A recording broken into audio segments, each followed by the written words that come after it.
Douglas, it's so great to see you. Thanks so much for taking the time to chat to me. It's been a long while. Hey, I hope you've been good. I have. I've been really good, hey? Now that's fantastic. Just for the benefit of our viewers, can you just give us a rundown of who is Ntokozo really? Okay, cool. So I am a young mom. I say young because honestly, I think I'm still young at heart. So Of I'm course. a young mom to an almost 2-year old. I am an attorney by profession. I am a sister to some, and I am a child to in a smaller scale, two amazing parents, and in a broader scale, a whole village of parents who have helped raise. Fantastic. And an attorney who is not just an attorney, but a partner at a very prestigious law firm, right? Yeah, I am a partner at Bowman Gilfin and Incorporated, trading as Bowman's. It is an amazing Pan-African law firm. We have offices across in South Africa. We have offices in Joburg, in Durban, and in Cape Town, and recently also in Stellenbosch. And we also have offices across the broader African landscape. So we have offices in Kenya, we have offices in Uganda, in Zambia. We have offices in Mauritius, and Wow. I hope I haven't forgotten any of our offices. I'll get into trouble if I have. Yeah, so Kenya, Uganda, Mauritius, Zambia. We had an office in Malawi, but that's no longer operational. Yeah. No, clearly you guys have a broad coverage, and it's quite fantastic to see that you are doing some great things there. I Just forgot Tanzania. they'll forgive you. Don't worry, they'll forgive you. Eh? Tell us what made you choose law. Sure. Um, my standard interview answer is I've always been a liker of things, and I've always wanted to be involved in something that is sort of all encompassing. I like to know things, I like to be involved in things, and it doesn't get much broader than law, right? The Yeah. nice thing about it is that it covers such a broad scope of things and everyday life. There is probably very little you can do in life, in your day to day existence, that doesn't have an aspect of law attached to it. Mhm. So, being a know-it-all and a lover of all things, it just made sense. It spoke to who I am. I know a lot of people do law because they want to change the world, but for me, I wanted to be plugged into the world. That's why I chose law. That's fantastic. I love that answer. And as you rightly say, if you're doing law, you basically touch on different aspects of life, so to speak. And you specifically chose to go the M&A route.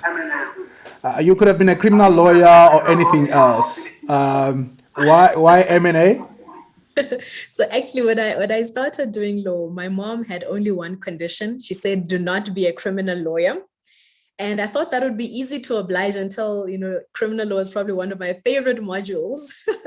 But going into practice, I did not plan to be an M&A lawyer specifically. I thought I was going to be a tax lawyer because even more so than law in general, tax is now definitely all encompassing. You probably cannot breathe without it being taxable. Yeah. So I love the idea of tax. I enjoy tax law as a module. I thought, oh, I'm going to be a tax lawyer. And when I went in to do my articles at Weber Wenzel, I had a whole plan in mind. You get to do 3 rotations. I was like, okay, my first rotation will be litigation because you need to get that out of the way. Okay, sharp. Second rotation will be in M&A because it's always good to have a sense of the contractual framework and transactions, because a lot of tax advisory work happens in the transaction space. And then my third and final rotation I'd planned was going to be, Mecca. When I arrive in tax, it's going to be my forever home. I will have all of the experience that I need to make a thing out of tax, and just, like I had a plan. And then second rotation, I think it started like in August, 8 months into my articles, I started in an M&A rotation.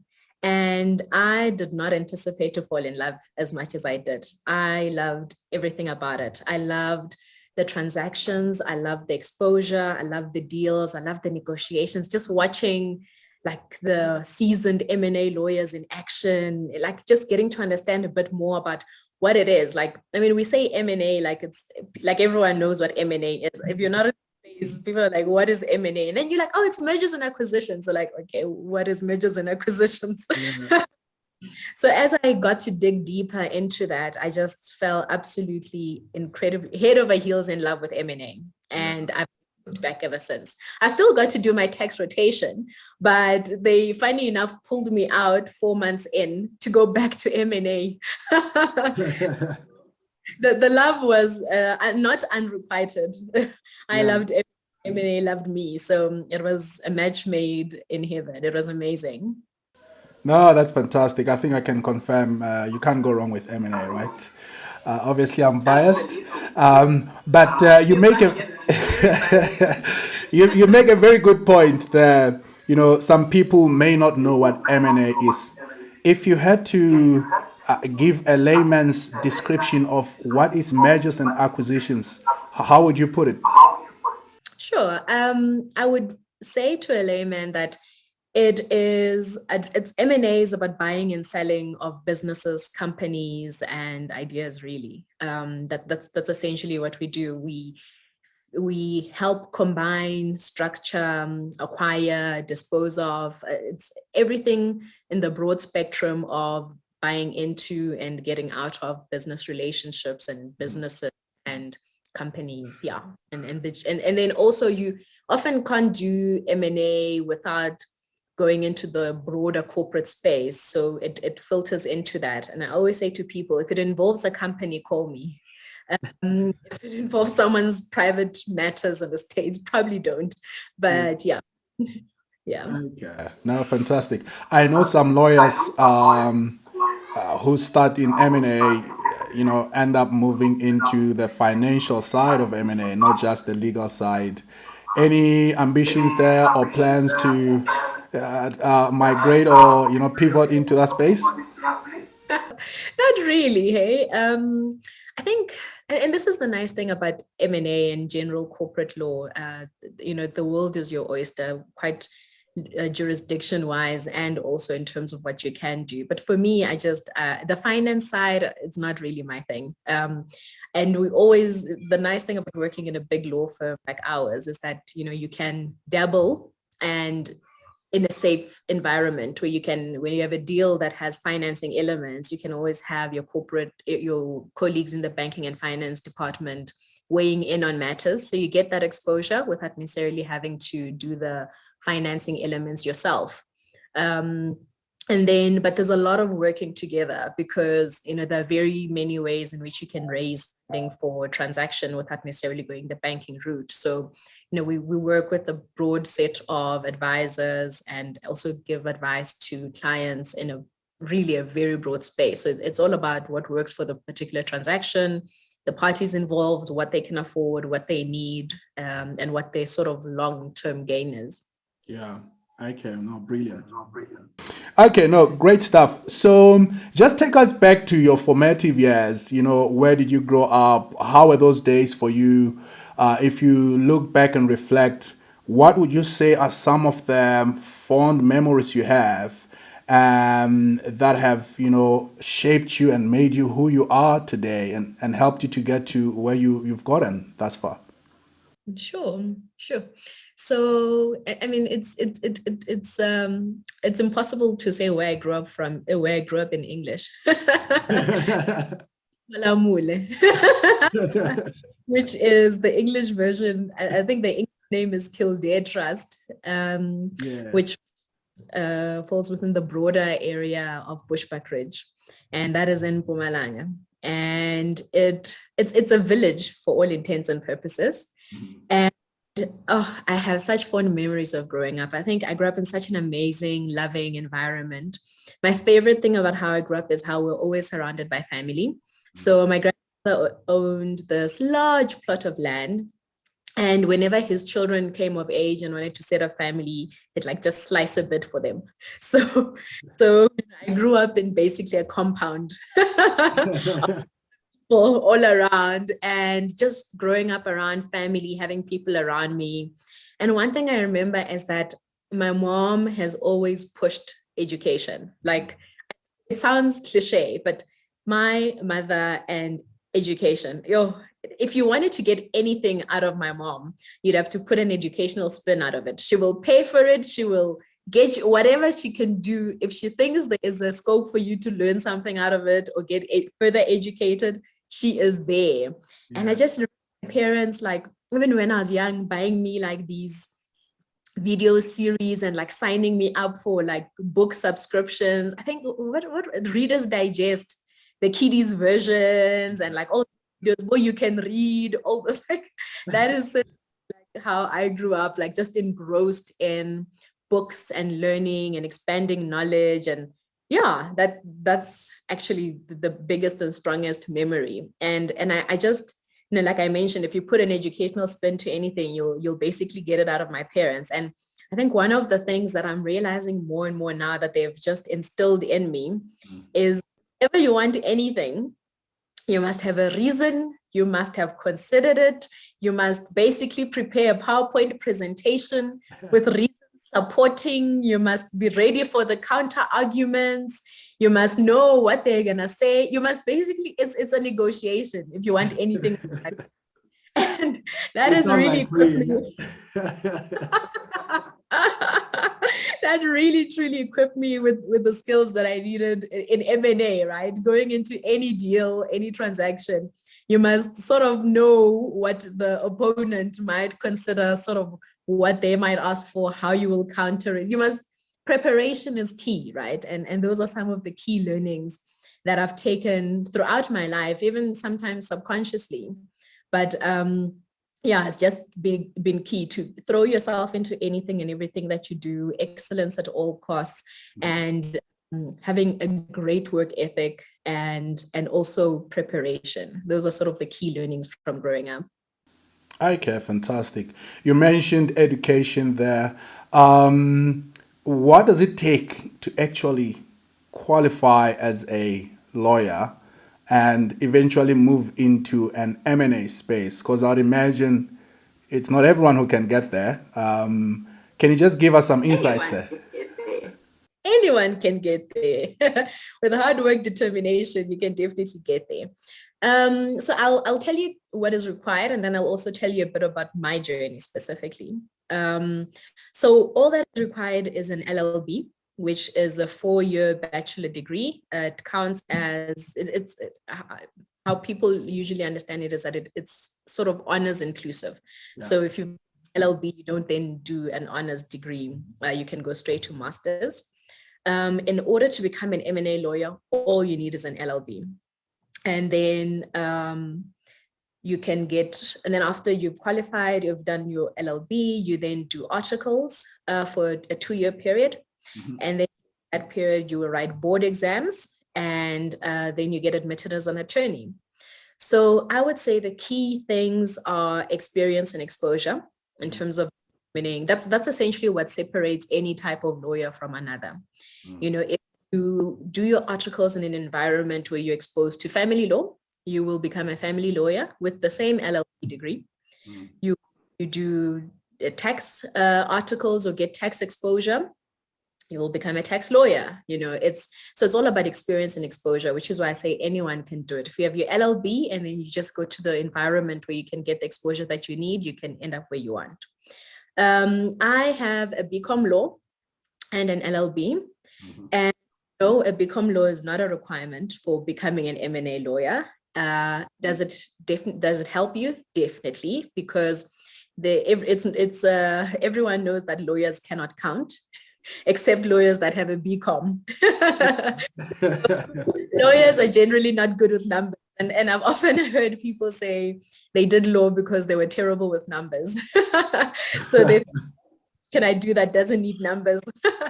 So I have a BCom, which I think I have found quite useful in my day-to-day dealings and workings, and just being able to understand financial statements and in financial concepts, and being able to engage at that level is definitely beneficial, but it's not compulsory. If it's something, and I would actually typically advise someone to just do the straight LLB, see what you're into, And then you can take it from there. You can always add on, do financial type qualifications on the side or as you go along, if you think you want to be an M&A lawyer, because sometimes you can do a BCom and then you find that you actually want to be a criminal lawyer.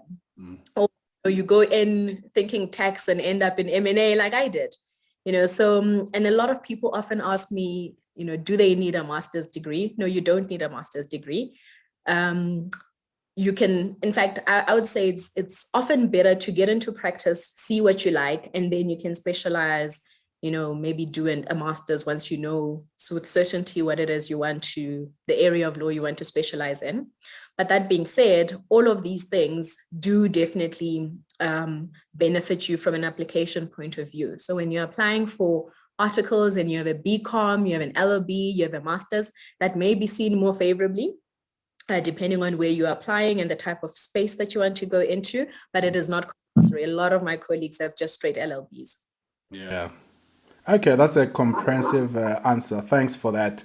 Although you say anyone can get there, nature has taught us there is a selection bias, if I can call it that, or selection criteria that, sometimes it's said or unsaid, and just based on demand. It's not everyone who can be given that opportunity.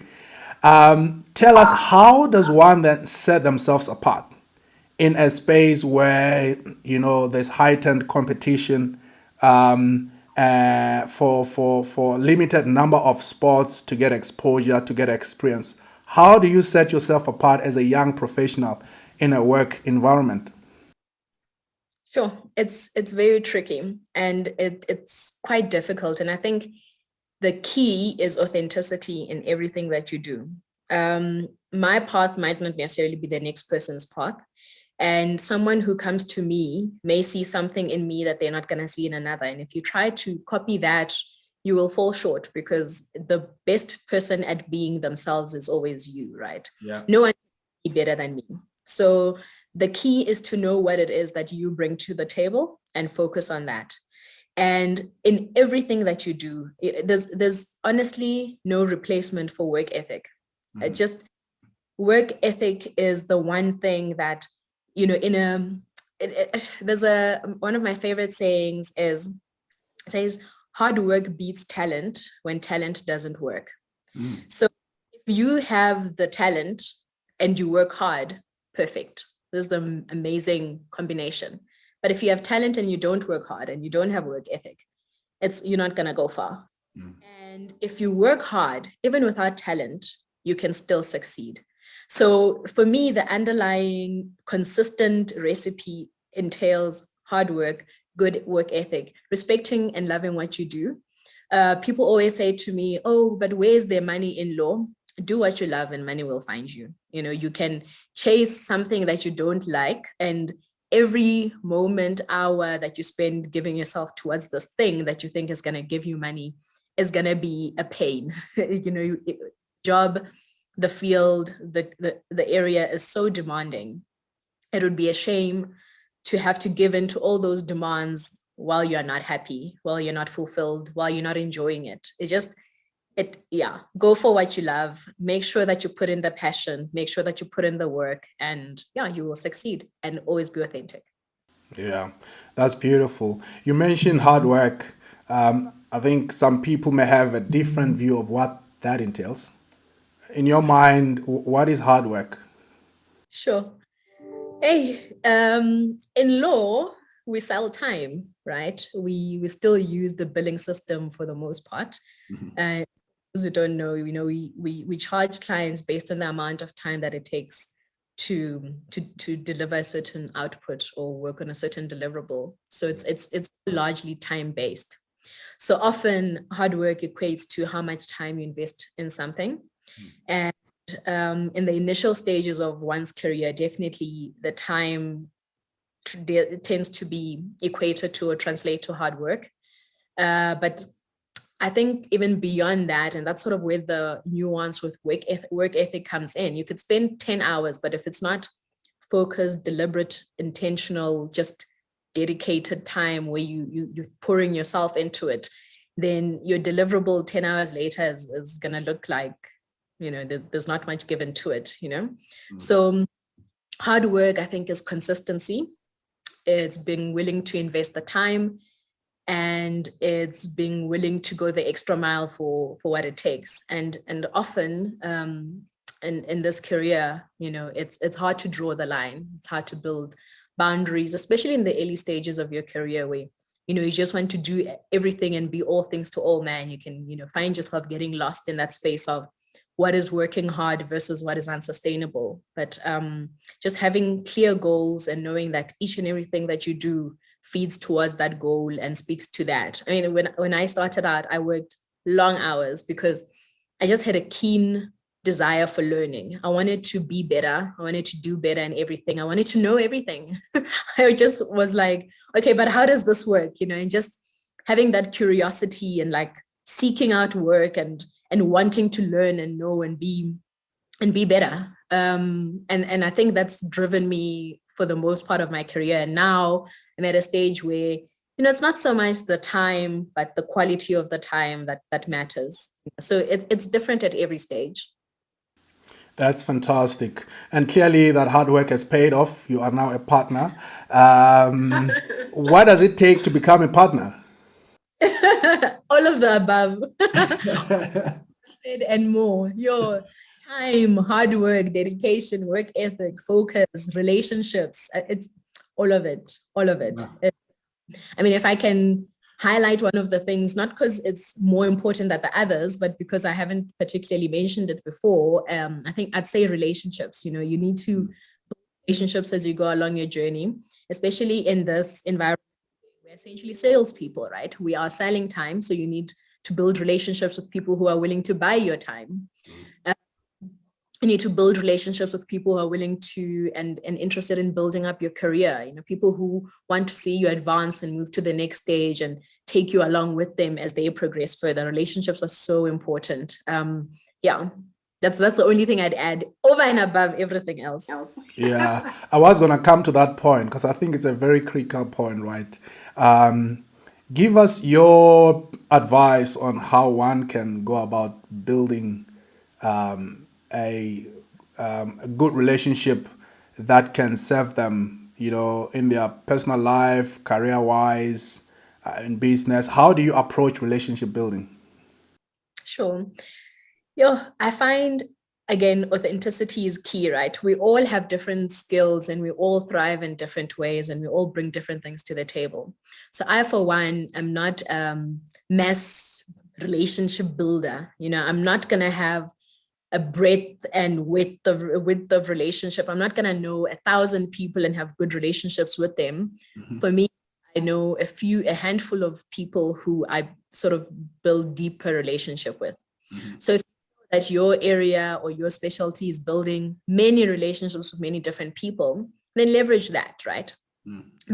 You know that you either maybe because I'm particularly introverted, so I don't have the emotional capacity to have many relationships. Mm-hmm. So my key is to make sure that the relationships that I do have are meaningful and serve me and I serve them. And I think in a work context, the key is also to be strategic. So someone like me who doesn't have the ability to build many relationships, I need to be very specific and particular and strategic about the relationships that I do build. So I need to look at the environment and say, okay, this is a person that I value their input. I appreciate where they are in their career. I can look up to them. And this is someone who I think can actually add value to my career and to my development. Mm-hmm. So the person that I'm going to build a relationship with. Okay. And then when we get to authenticity level is, where do I best shine? And for me, it's in work delivery. I know that I know what I'm doing. I'm good at what I do. I have the work ethic. I work hard. I'm willing to go the extra mile. Mm-hmm. So then my strategy for building relationships with people who I think can take me further, right? So that's my value add to the relationship. And that's what I bring into it. So I need to make sure that I excel in that. And that's how I sort of build the relationship and take it from there. I let my work speak for itself, but not everyone is going to shine in that area. It's all about knowing yourself, knowing where you're good, what you can use, what you can leverage, and sort of what you can bring into relationship, because relationships are a two-way street. It's not about what I can get out of it, but it's also what I can put in, which gives the incentive for the other person to also want to invest in the relationship. And I think that's also applied even in personal life. I have friendships that are long lasting and so deep. And these are my oldest friend, I think I've been friends with since my schooling days. And it's that investment. You pick up people along the way, and as you do life, and if you stay authentic, if you invest in the relationships, they will invest back in you. And also being able to call it when a relationship doesn't serve you, whether from a work perspective or from a personal life perspective. If from a work perspective, the person is just taking because they've seen, oh, okay, no, this one is a hard work, I can just, ride them and take advantage of them. What does that relationship serve you? And if you gain nothing out of the relationship, call it and be able to walk away, deal with the consequences of having walked away from such a relationship. Yeah, that's fantastic. You mentioned earlier that you are introverted, and I think that term sometimes, it gets interpreted incorrectly. I've said through a number of psychometric sessions and all that type of stuff. And when you mention introvert and extrovert, most people want to be an extrovert because that seems to be the easy route to success. Everyone likes extroverts, but clearly there are introverts who are succeeding and they're doing well. How have you dealt with the fact that you're an introvert? Was it an issue for you, or just give us some insights there?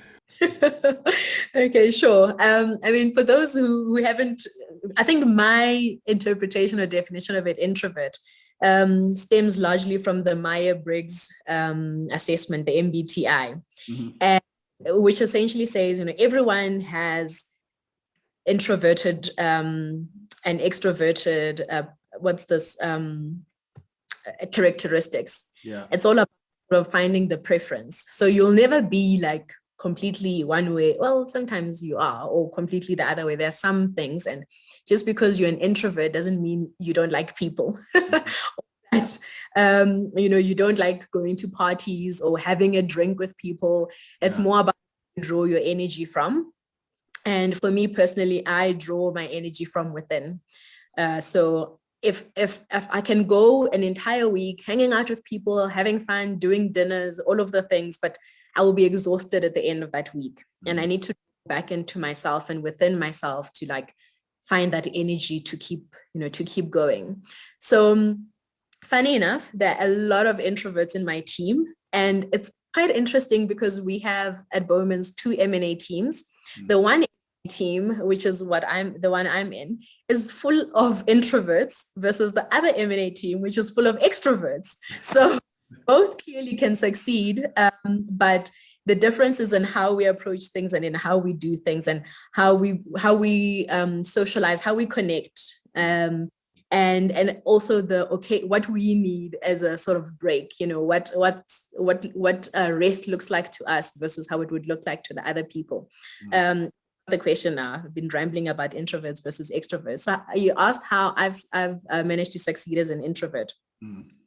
By remaining true to myself, by being accommodating and understanding that everyone engages differently. So some clients do want to do the dinners and the drinks and sometimes you're going to have to do that. But the key is not to try and do it every single day of the week, Monday to Monday, because then that would be depleting for me as an introvert.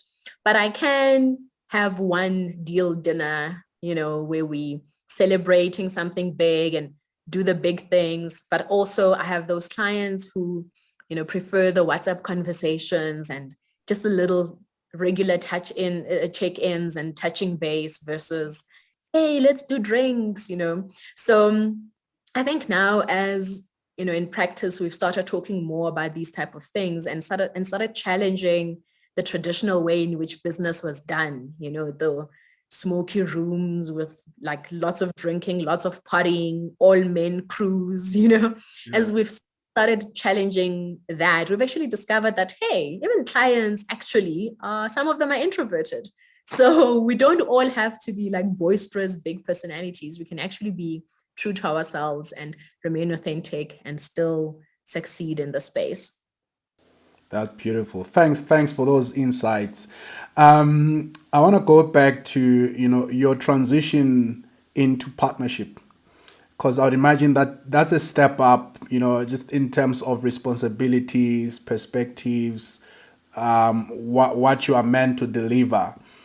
How was that for you? Was it a big jump in terms of what you had to take on now? How did you manage that transition to make sure that you don't all of a sudden fall apart because now you have this big responsibility?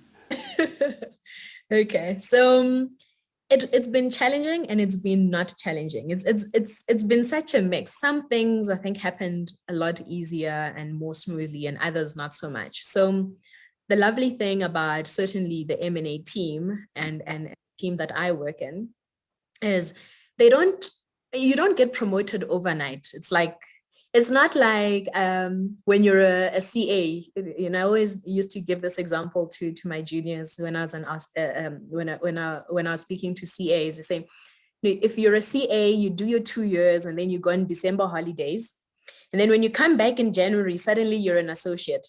You know, all that's changed is a 2 week period. And now suddenly you're expected to know things. There are new CAs coming in who are asking you questions. Thankfully, the transition from senior associate to partner is not that stark. It's quite gradual. And a key thing that they consider when determining if someone should be promoted or not is whether or not they've already been acting in that role. You need to be modeling certain behaviors already. You need to be certain things already. You need to be taking responsibility in respect of matters to some extent, right? You need to show that you are able to act in the role before you are even fully within the role. So in that sense, it was a smoother transition. But in another sense, also, it was like quite a big jump because suddenly you have access to different types of information. You at the table now. It's so nice as an employee to say things like, "Ish, yeah, the partners must do this," or no, this thing isn't working. Now you are there, you are the partners. You're decision makers, you have a seat at the table. You can't just point fingers and be like, those ones must do things. You must be part of the doing. Yes. So in that sense, it's been a big jump. And also the thing that I myself am still struggling with is sort of assessing and managing and determining what it is I should let go of and what I should be taking on now that I'm in this new role. Because there's a lot of continuity, like I said, a lot of the stuff you're already doing and you transition smoothly. But there's also now all these expectations in terms of business development, in terms of financials. You now have insights into the finances and the financial aspect of the business. It's not just about your performance and, oh no, I've billed X many hours this month, this year, therefore give me a bonus, but rather more broader and deeper knowledge into how the firm works. So that whole what do I let go, what do I continue with has been quite a challenge for me, especially since, like I say, the area that I shine in is with technical ability. I know what I'm doing, I'm good at what I'm doing, I love my job, and I'm great at delivery. But now I'm no longer the person who is in the weeds and responsible for those things. Now I'm like more oversight role, and I need to sort of, to some extent, let go of a comfort zone where I'd be like, I know, give me this, I can do it. Now I must be allowing others to do the things while I take on a different role. So that's been the challenge that I'm still working through.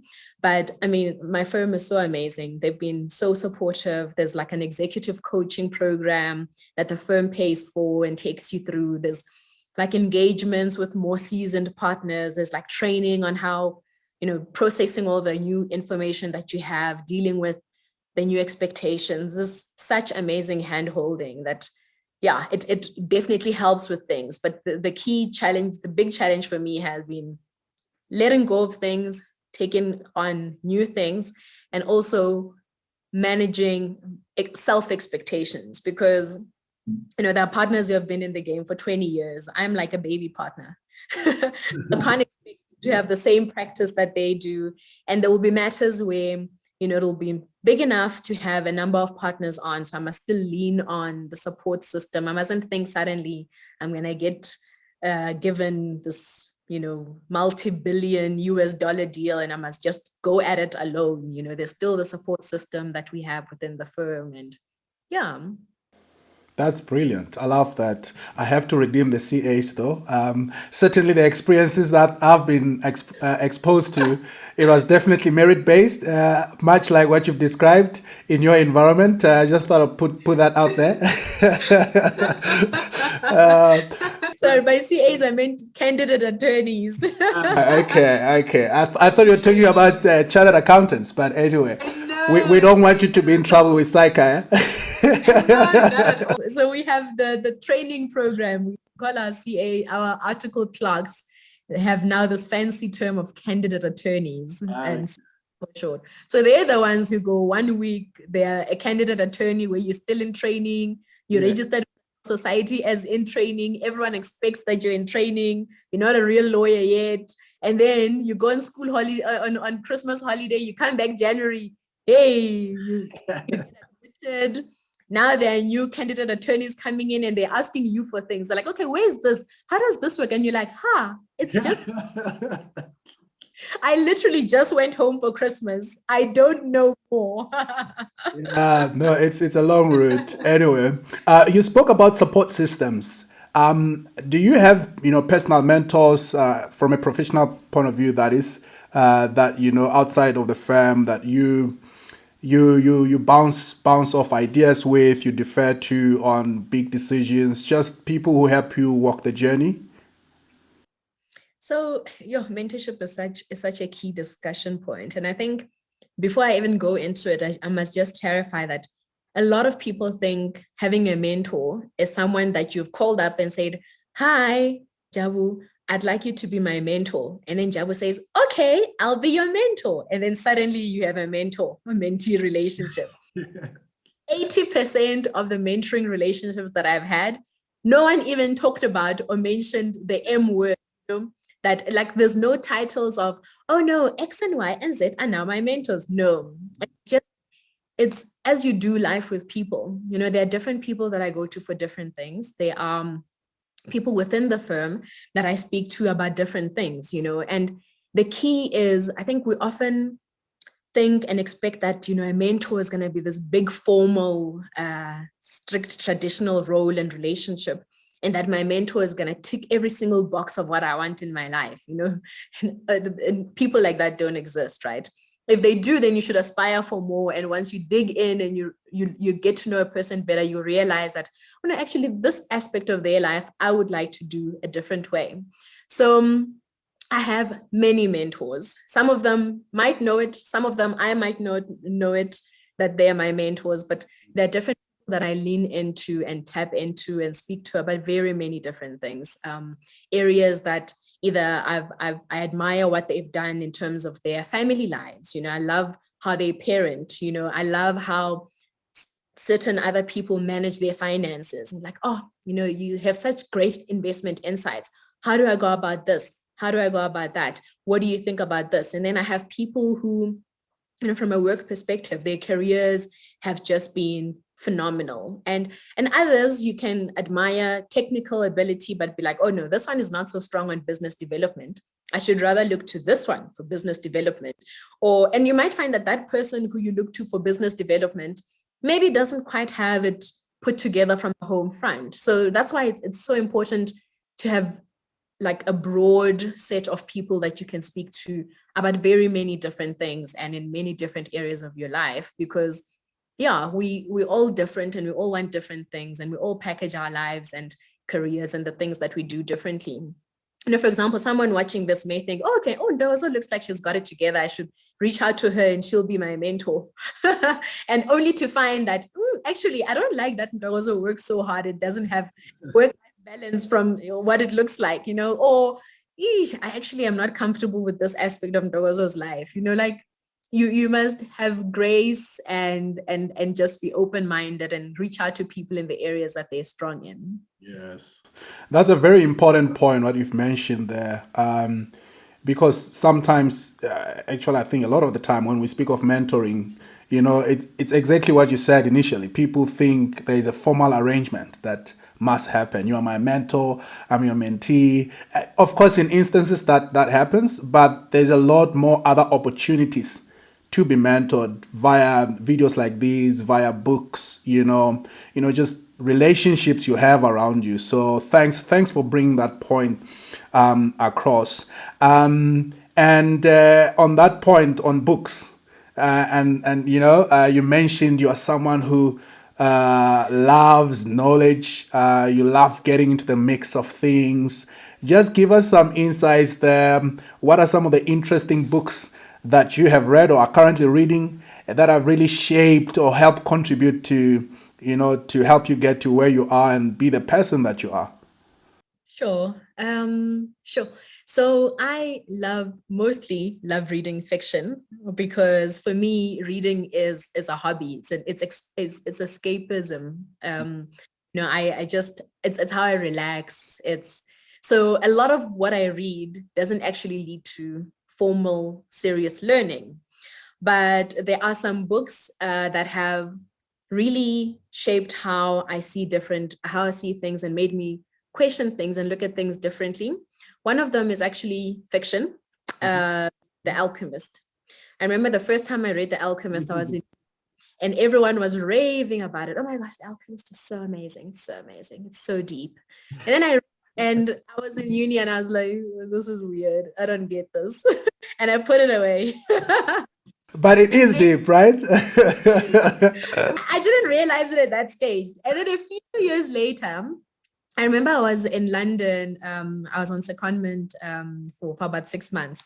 So I was living in London, and I decided to pick up reading again. I had like being away from family. I had more time, and I picked up The Alchemist. I was like, okay, maybe I should read this book again, and it just blew my mind. And it made me realize, thinking back to my experience the first time I read it, sometimes you need to be in a place where you are more receptive to learning and lessons have always been there, but if you yourself don't have an open and receptive attitude at the time, you probably won't learn anything from them. But The Alchemist blew my mind, so the second time around. And then I made a self-pact that I'm actually going to read it every 5 years, and I'm actually due to read it now in 2021, because the last time I read it was 2016. And so I'm due to read it, and I look forward to all the new learnings that I will gain out of it. The other book that I read quite a few years ago, there's been some controversies around it. You take out of it what you want. It's Lean In by Sheryl Sandberg. And when I read that book, it forced me. So it did two things for me. One, it made me realize that I was not alone in a lot of things, including in relation to imposter syndrome. I was like, I actually didn't even know that this thing had a name until I read that book.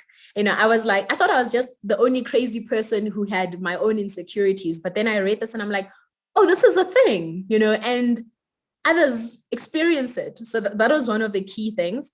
The second thing is that it forced me to look at what it is that I could be doing that contributes to my lack of growth and advancement.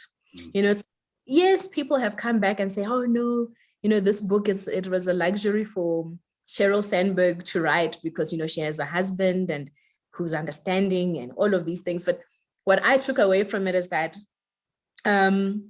it's not always one-sided. If you cannot always be the victim, at some point you need to pause and think, okay, am I in any way contributing to this situation? And is there anything that I can do that can potentially change the situation?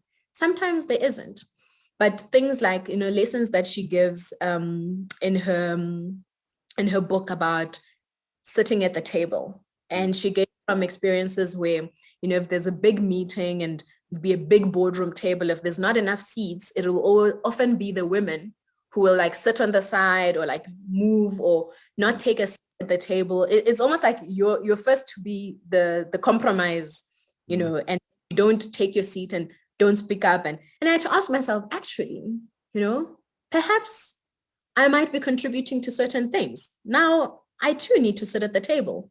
If there's a short, someone else will figure themselves out, but I deserve the seat and I deserve to be at the table and I deserve to be heard and I will speak, and various other things that have just been quite instructive. I remember she spoke about how, not leaving before you leave an organization. And she'd give examples of how, some women in the lead up when they're preparing for maternity leave, or even when they're preparing to have children, they will carving themselves out of their job or roles because they've assessed or assumed or concluded that, it's not going to work. So you start like planning your exit before the thing has even happened.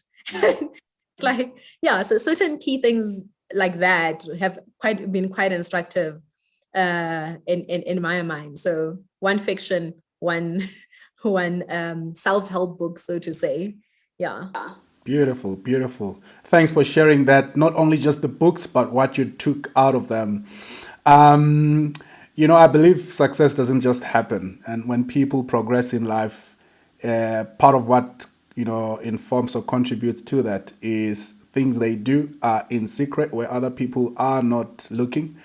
What are some of the other things? I'm sure you've spoken about a lot of them, that you do either on a daily basis or regularly, that these are critical things for me to keep on doing, to keep on succeeding. This is the backbone.